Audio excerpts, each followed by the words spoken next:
AI has changed a lot for our businesses in HR as well as recruitment and things like that. So, but the biggest thing is we need to have that empathy, and I can't stress that enough. From everything that I've had to do in Hard Knocks and had to stand in front of 300 people and say, okay, that's it. My hardest one for that was when the GFC first hit. I was in Indonesia many years ago, and I had to stand up in front of 320 locals over there in the middle of the country, and I thought, here we go. Yeah. I had to stand up and say, project's now at an end.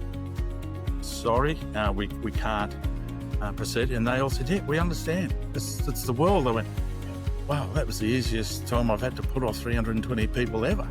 Because they understood, because it was the way we actually approached it and messaged it. That is the biggest key. And HR has a very big important role there. From my perspective, is actually telling the senior leaders, okay, this is the message we need to style it. We've got to communicate it. Yes, it has to be honest, and it's got to be, but this is the best way to actually put it forward, because then we have these other steps that we have to follow afterwards. And that seems to be a key point that you brought up. I mean, there's lots of key points, but one of the key points I picked up from what you just said there is that empathy part. So you talked about, and that being human-centric around human resources, and just that example of the 300 odd people that you had to say that the project's at the end, you based it on, yes, we had this process and there are legal ramifications and all the governance and everything else, but the way it's communicated was integral to you.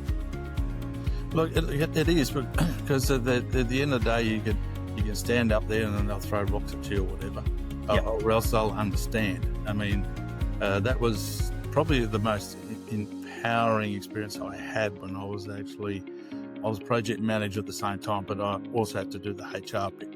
And being in a third world country where we only just started, the GFC came down and just everything came to a grinding halt. Wow. But every single person that we stood up and said, this is how it is. I'm sorry about the other world. And they said, we understand. Every single one of those people wanted to get a photo with me that day. Wow. And that's, to me, I will never forget that, because it was the way that I structured, where I was told to deliver it in a different way. I said, no, we don't do that in this country. You've got to know your audience.